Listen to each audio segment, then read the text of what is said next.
What is up, everyone? Movie back again with another video. Today is just going to be another end of month vlog where I talk about all the movies and TV shows that I watched in July 2024.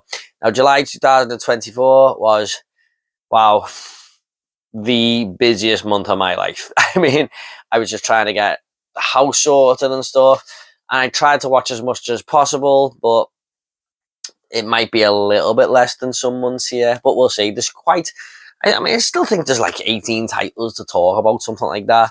So we'll just get into it now. But sorry, I haven't uploaded much lately. I mean, I've got a few ideas what I want to do, and hopefully I'll get them out this month. But for now, it's just going to be another end of month vlog.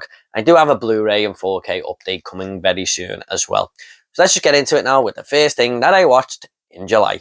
First up, we have A Quiet Place Day One. Now, I was fully expecting this to be an overblown blockbuster movie because the studios have got A Quiet Place as a staple name now. They know people are going to go and watch this movie, but it was anything but that. Now, what I'll say, there is some great sequences in this movie involving these monsters. Yes, it does go a little bit popcornish, blockbustery at times, but for the most part, this is a real comforting story and a real emotional one. It's about these two characters who basically connect in New York City, and they are the least sort of characters you would think who would develop a friendship, but it just totally works with the both of them on screen. You got Lupita Nyong'o, who is basically dying of cancer, and she meets Joseph Quinn's character, who hasn't really got many people around him, and they sort of connect in this world. Now, this world is losing all hope, but these two show that there is plenty of hope to be had.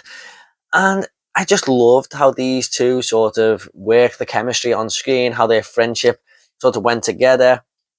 And Lupita Nyong'o basically just wants to go and get pizza because there's the finer things in life that she remembers, that she wants before she finally exits this world. And Joseph Quinn just decided to come along for the ride, but it's real good the way they connect and stuff. And I think the sound design works once again here, like it does with the other Quiet Place movies. I was pleasantly surprised by this film. My biggest problem is it doesn't really take the lore or the universe forward in any way. It's basically just telling us stuff we know, and it's more of a sidestep movie. Now, I suppose there's plenty of stories you could tell in this world like this, but it doesn't give us anything that we didn't already know, put it that way. I mean, we already seen a day one sequence in Quiet Place Part 2, so it's basically a sidestep movie, put it that way. But I really enjoyed it. It's one of my favourite movies of the year so far, so that is A Quiet Place Day One. Next up, we have In a Violent Nature. Man, this movie has been getting a lot of hate, but there's been plenty of people like me who quite enjoyed it. Now, as a massive slasher fan, I can't find this movie, as weird as it is to say, very comforting. Just seeing this guy wade through the trees and basically walk around this forest with this awesome that sound design and the feel of nature, the feel of outdoors. I was just lying on the couch going, man, this is so soothing and relaxing. And it might be because I kind of just been to the cinema to watch A Quiet Place Day One. I watched this straight afterwards. So it's a little bit of a different movie, more of an indie film and stuff. So maybe that's just what I needed at the time. And I've heard a lot of people say, oh, it's just the guy walking around. I disagree with that. There is a lot of walking in this movie, but there's always something happening ahead or to the side. Like you will see characters go into the hut, or someone will see him and start running away and stuff. I don't think there was too much of that boring walking, put it that way. But when it did happen, I don't know, I just kind of found it kind of relaxing. And now, on the other hand, there are some really gnarly kills in here. One involving a yoga scene, which most of you may have seen it by now, but I just have never seen anything like that in a slasher movie before. Very, very creative kill. But there's other kills here as well that were just so creative and bloody. I mean, this guy has got a bit of a backstory as well. I like the whole campfire tale that we hear, and we learn of this killer's past. And apparently we're getting a In a Violent Nature Part 2, which I'm all up for. My biggest problem about this film, which really took the score down a little bit for me, was the last 20 minutes. The movie kind of changes it up a little bit and becomes a little bit too pretentious for me. And it was doing so well. But the final 20 minutes, man, I just don't think it landed what it was trying to do there. But overall, if you're a slasher fan, I would say check this out. That is In a Violent Nature. Now, sorry if there's any glare on these Blu-rays, guys. I do apologise. But next up, I rewatched X. Now, I wanted to watch this because Maxine was coming out, and I seen this at the cinema in 2022. I absolutely loved it. It was one of my favourite films of the year. And on rewatch, it actually was better for me. I absolutely love this movie. This nails something that typical slashers can't do, and that has a great bunch of characters.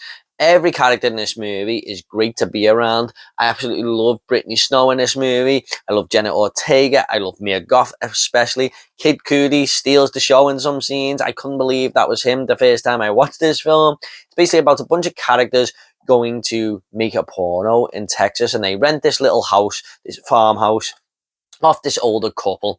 And when they get there, they sort of do what they're going to do, but things take a turn for the worst.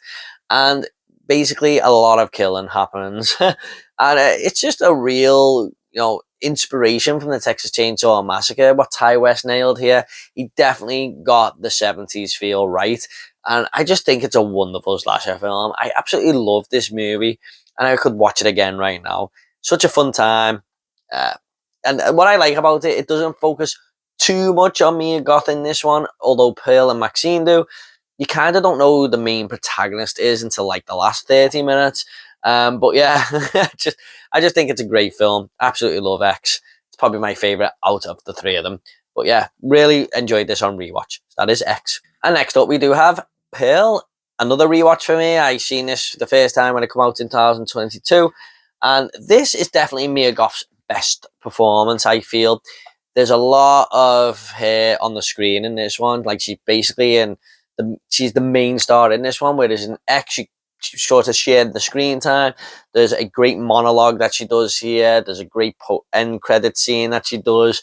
But real unhinged with the flick of a button that she can do in this. Like she's acting like a real innocent girl at times, and then when she doesn't get her own way, she will just turn psychotic in a click of a finger.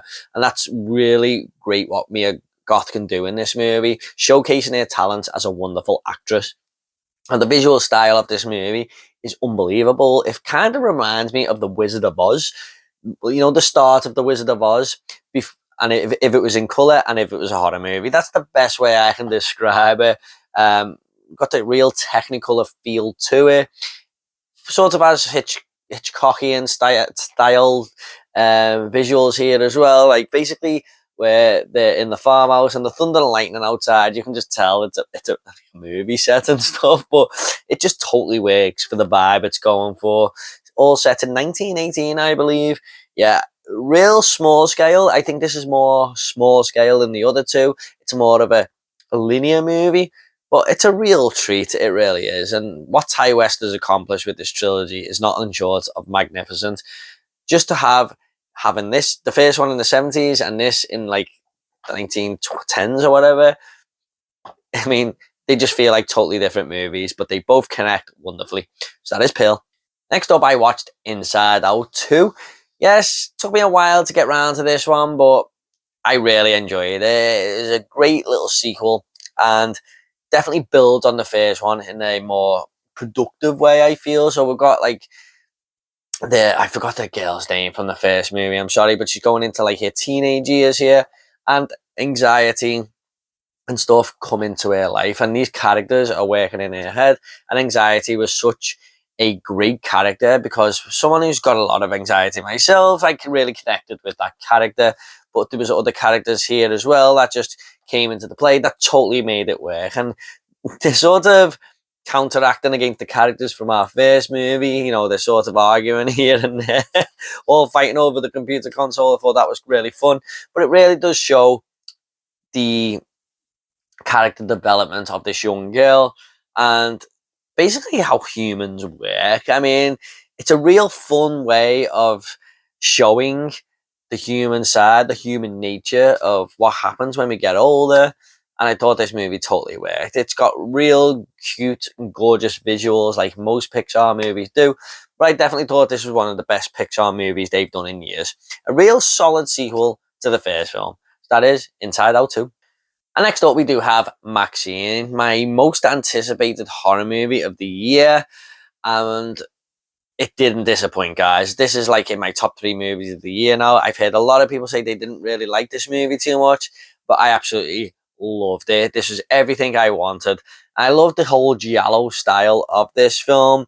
Like I said, X and Pale feel very different, and so does this one. This one all takes place in the 80s with Richard Ramirez, the Night Stalker, in the background. I think that just shows how dangerous the streets of LA really are, using him as the backdrop, and everyone is sort of at mercy of killers, basically. But it shows Maxine really wanting to get to her stardom now. She's been a very successful porn actress, but now she wants to go into the movie business, and she gets this lead role that is going to change her career forever.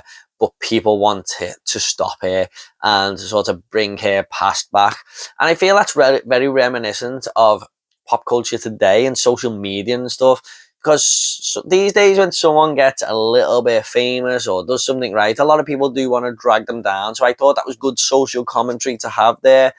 I gotta say, Kevin Bacon absolutely steals the show in this movie. This very sleazy private detective. I thought he was excellent. It's probably my favorite Kevin Bacon performance that I've seen in a long time. Top 3 Kevin Bacon performances for sure. And I like the whole reveal and ballsy third act that just really went so crazy. It reminded me of Once Upon a Time in Hollywood, where it just goes so absolute madness at the end. So yeah, I really enjoyed Maxine. Didn't disappoint. Absolutely loved it. Can't wait to watch it again. So that is Maxine. Next up, for the very first time in my life, I watched the Beverly Hills Cop. Yes, we've got a new Beverly Hills Cop movie coming out, which I haven't watched yet. I'll probably watch it this month.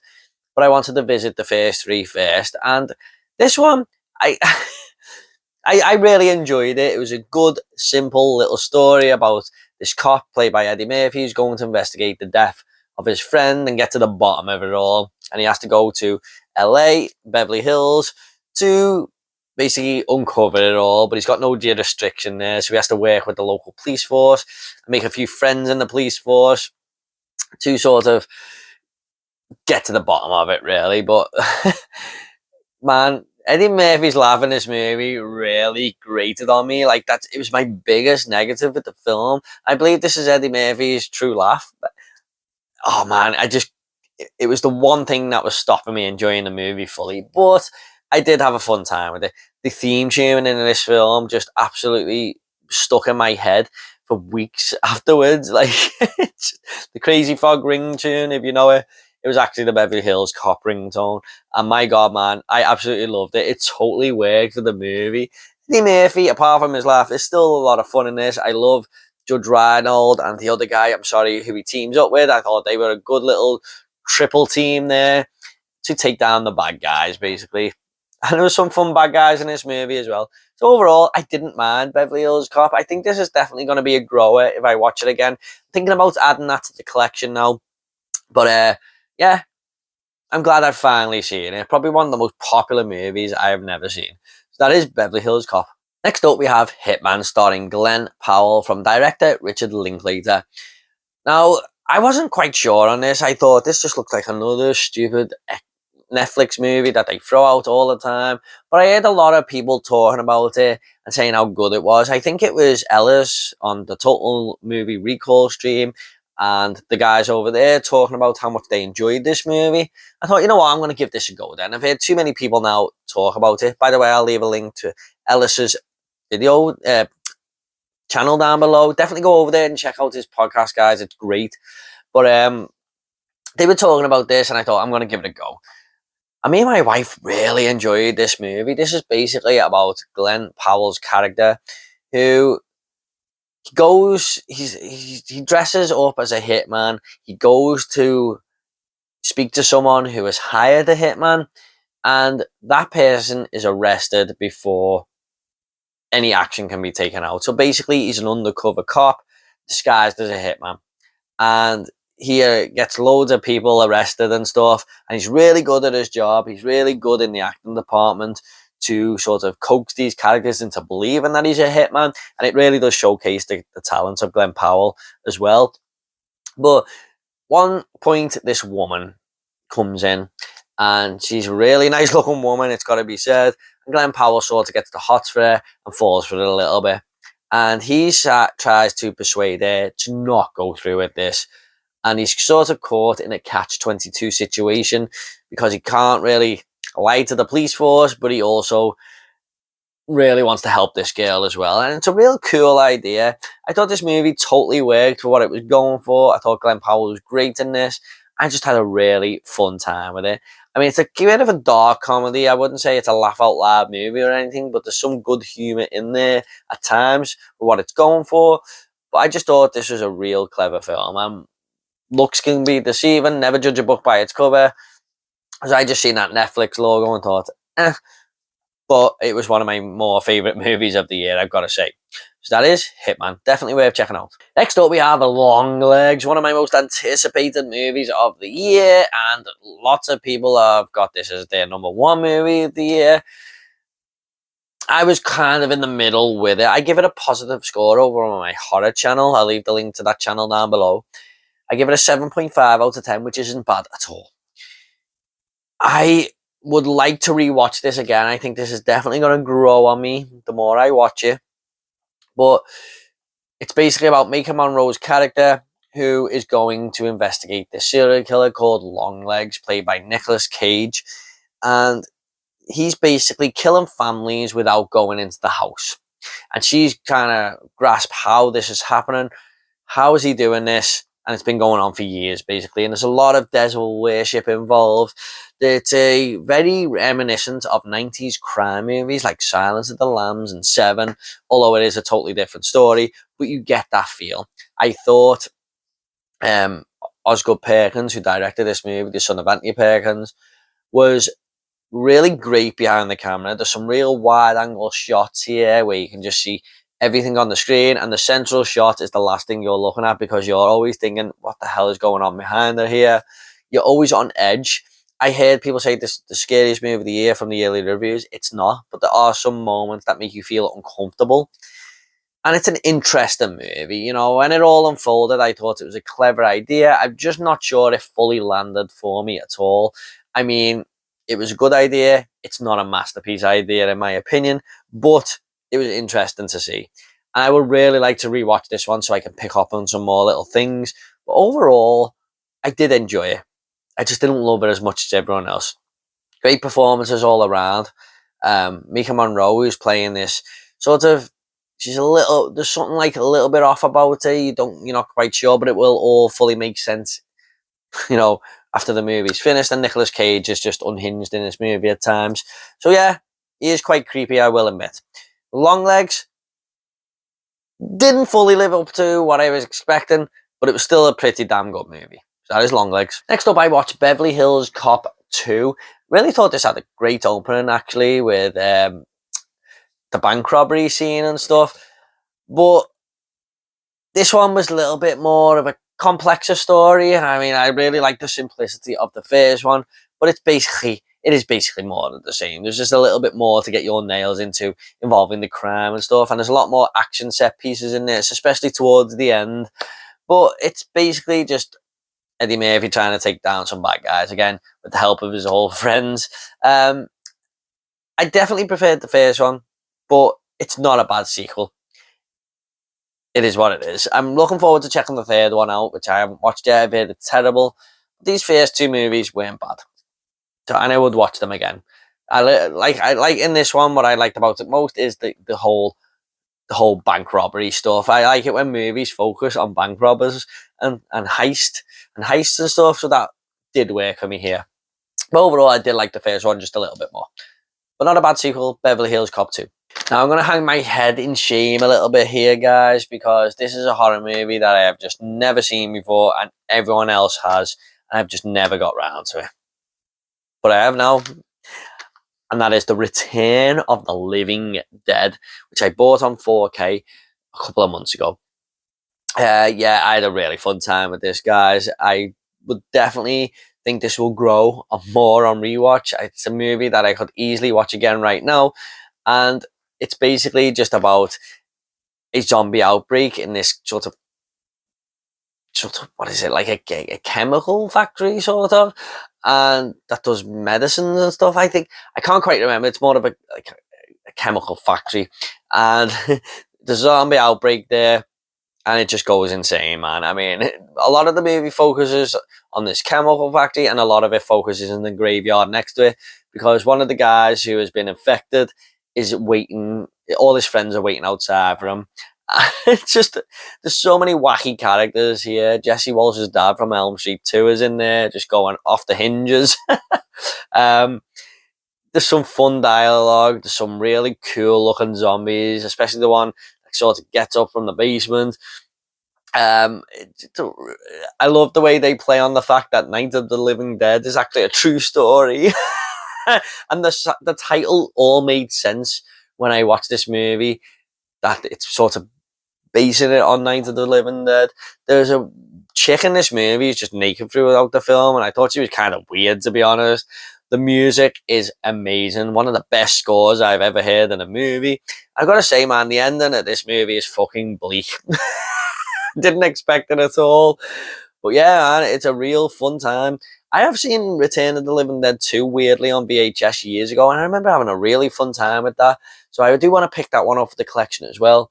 But I'm looking forward to revisiting this one at some point. So that is Return of the Living Dead. Next up, we have Twister, another popular movie that I'd never seen before, which I really should have, because Jan de Bont directed this, who made Speed, one of my favourite movies of all time. I think there was the only 2 Hollywood movies that he made, so I probably should have checked this out. It's got Bill Paxton in there and everything, so what was I thinking? I always used to see it in the video shop as well. I just never got around to it. I did see the first 10 minutes years ago as a kid, because that brought back some memories where the guy just gets pulled out of the basement door into the tornado. But this was a bit of a strange film for me when I was watching it. I could connect with some of the characters, and some of them I just didn't like. So there was a little bit of complexity there. There's a weird love triangle going on with Helen Hunt, Bill Paxton, and I forgot the other character's name. I'm really sorry. That was weird, and the way they based the whole romance story around that. But Bill Paxton was cool in this. He's like an expert on hurricanes and stuff, and they go chasing hurricanes basically to study them more and get some science behind them to help people in future. It's a good idea for a movie, but it didn't fully connect with me like it probably did if I would have watched it in the 90s. Overall, it wasn't bad. That is Twister. Now, the whole reason I watched Twister is, of course, Twisters was coming out, and I went and watched this at the cinema with my wife, and we had such a blast with this movie. I absolutely loved this film. I thought it was one of the best movies of the year. I thought it just done everything better than the original. I thought Glenn Powell, again, is excellent in this movie as this social media influencer who is just crazy and chases tornadoes about. And then we've got Daisy Edgar Jones's character, who's like another expert on tornadoes and stuff, and she's kind of on the other side, and they're all chasing down these tornadoes. It was just a real fun time. There's some great characters in here. It's just a real easy watch. Some great set sequences involving the tornado and stuff, and especially the third act where it goes a little bit crazy and this town's in trouble. I really enjoyed it. I really liked the chemistry between Glenn Powell and Daisy Edgar Jones's character. I thought that worked so well when these two finally sort of get a little bit closer in the movie. Sort of kind of work together a little bit there. But yeah, Twisters was a fantastic time. One of the best blockbusters of the year. So yeah, I think it's in my top 5 or something. I really didn't expect to love this all that much, especially after watching the first one and thinking, oh, that was okay, and the trailer I've seen looks like the same film. But no, I thought this was much better in every single department. So that is Twisters. Next up, I watched a documentary. I'll only speak about this briefly, guys, but I'm a massive Evertonian, Everton Football Club. That's the team I support. and they brought a documentary out called Seamus. Now, if any of you Irish folk are watching, you might enjoy this because he is a big player in Ireland, of course. And he's the Irish captain, and he's been at Everton for like 15 years. And Everton decided to make a documentary on him because he's been a great servant for the club. It's only an hour long. It's free to watch on YouTube on the Everton channel. And this was great, just watching Seamus explain the roots of his childhood and how much he loves the club and how he got there. It's a typical footballer's tale, really. But as an Everton fan, I will relate to this a lot more than your average football fan. But if you're interested, it is worth watching, and it's on YouTube for free. So that is Seamus. Next up is Ghost Town, which was very kindly gifted to me by my friend Dave from the Red Observer over on Twitter. And this does not mean you're getting Jarrad Branthwaite, Dave. Well, I'll speak about more on him sending me this in my Blu-ray and 4K update. But thanks so much, Dave. Really appreciate it, mate. And I watched it the day you sent me it, I think. I just thought this looked really interesting from the cover. I did see this in the video store plenty of times back in the day. I just never picked it up. But this is like a Western ghost story where this woman has gone missing who's due to get married at the altar, and this outlaw from the past has sort of kidnapped her basically in this town, and it's up to this marshal to go and sort of rescue her and find out what's happened. Yeah, very interesting film. It had a lot of problems, but it was a lot of fun as well. I mean, if you're into these type of movies from the 80s, 90s that are kind of low budget horrors that just want to have fun and stuff, I mean, there's something for you here.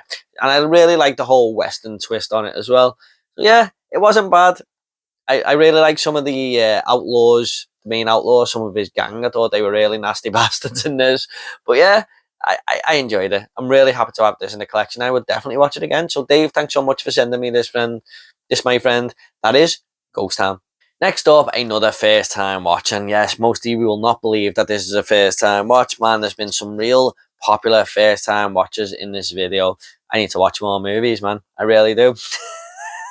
I feel like I've seen like every movie out there, and there's just so much I haven't seen compared to a lot of. There's some popular movies I'm yet to see, put it that way. And this is one of the most popular, and that is Logan. I've done a top 10 most popular movies that I've never seen video a couple of years ago now, and Leon from Leon Talks Movies decided to send me this because I'd never seen it. And I finally watched it, especially with Deadpool and Wolverine coming out. And I thought this was fantastic. Really liked the whole the child in this. I forgot her name. Oh damn, god damn it. Who's like a younger version of Wolverine. She's got the same attributes as him and stuff. Thought she kicked ass in this movie. This has got a little bit of a Western feel to it at times as well, I suppose. And it's a more adult version of any of the X-Men movies. Like, I know some of them are anyway, but this one is definitely more of a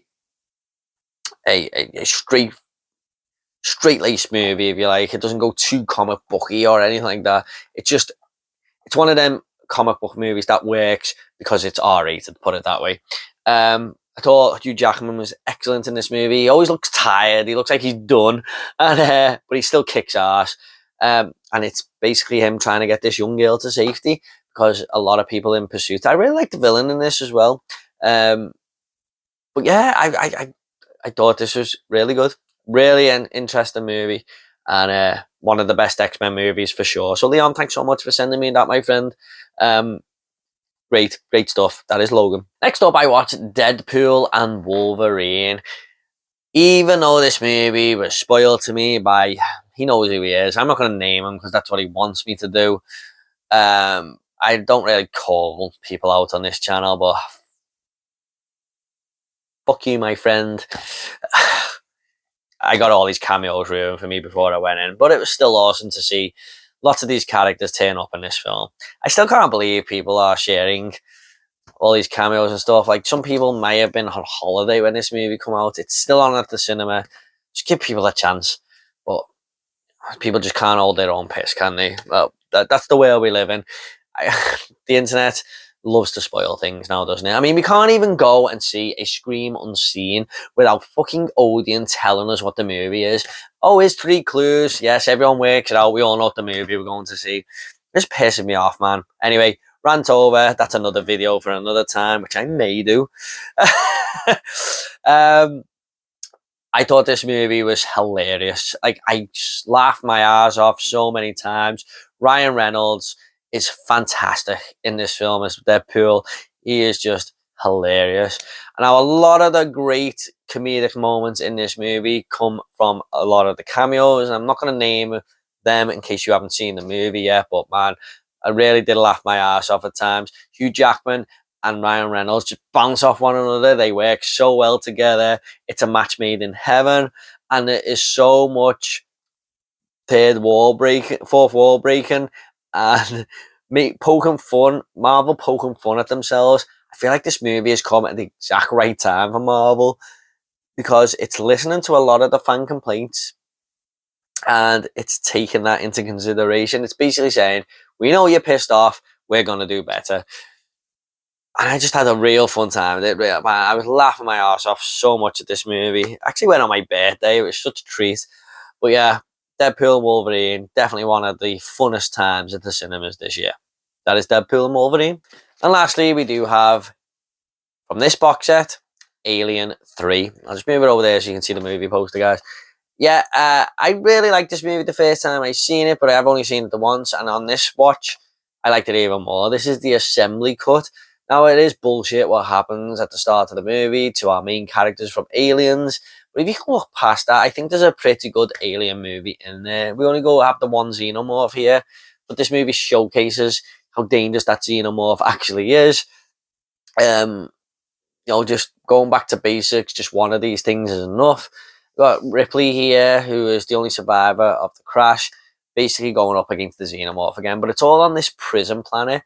And she's got to find, not just look out for the xenomorph, but these violent men who are basically locked in the prison with her.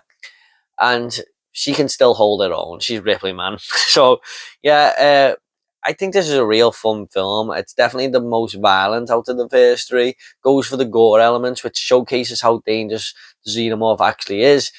With some of these death scenes and stuff. You got Charles Dance in there, he's a great actor. Pete Postlethwaite. You know, there's a great cast. Brian Glover. Apart from shitting on the fans of Aliens, I mean, I don't see too many problems with this movie. I think it's a pretty decent time, and I'm a fan. So that is Alien 3. Okay, guys, hope you all enjoyed this end of month vlog. What did you think of these movies? Do you agree with my thoughts? Do you disagree? Please do let me know in the comments down below. I'll get back to you all, I promise. Thanks so much, guys. You take care, and I'll see you on the next video.